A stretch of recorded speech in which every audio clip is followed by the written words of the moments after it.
અંકલેશ્વરના વાલિયા રોડ ઉપર golden square કોમ્પ્લેક્સમાં orange સ્પામાં ધમધમતા દેહ વિક્રીઓને પર્દાફાશ જીઆઈડીસી પોલીસે કરીને સ્પા સંચાલકની ધરપકડ કરી હતી.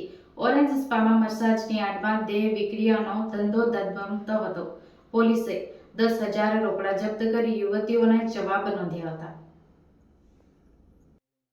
અંકલેશ્વર વાલિયા રોડને અડીને આવેલા ગોલ્ડન સ્ક્વેર કોમ્પ્લેક્સમાં ઓરેન્જ સ્પામાં મસાજની આડમાં દેહ વિક્રીઓનો ધંધો ધમધમતો હતો.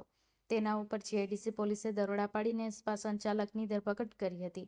માહિતી અનુસાર વાલિયા રોડને અડીને આવેલા ગોલ્ડન સ્ક્વેર કોમ્પ્લેક્સમાં ઓરેન્જ સ્પા નામની મસાજ પાર્લર ચાલી રહ્યું છે. જો કે આ સ્પામાં મસાજની આડમાં તેને સંચાલક મસાજ માટે યુવતીઓ રાખીને દેહ વિક્રીઓનો ધંધો કરતો હોવાની માહિતી હ્યુમન ઇન્ટેલથી જીઆઈડીસી પોલીસને મળી હતી. પોલીસે ઇન્ટેલ આધારે વોચ ગોઠવીને ઓરેન્જ સ્પા પર રેડ કરી હતી, જેમાં પોલીસે સ્પા સંચાલક મહેશ વિલારની ધરપકડ કરીને રોકડા રૂપિયા સહિત કુલ કિંમત રૂ10,000નો મુદ્દામાલ જપ્ત કર્યો હતો. જ્યારે સ્પામાં કામ કરતી યુવતીઓને પોલીસે યોગ્ય પૂછપરછ કરીને મુક્ત કરી દીધી હતી. ઘટના અંગે અંકલેશ્વર જીઆઈડીસી પોલીસ દ્વારા વધુ તપાસમાં ચક્ર ગતિમાન કરવામાં આવ્યા છે.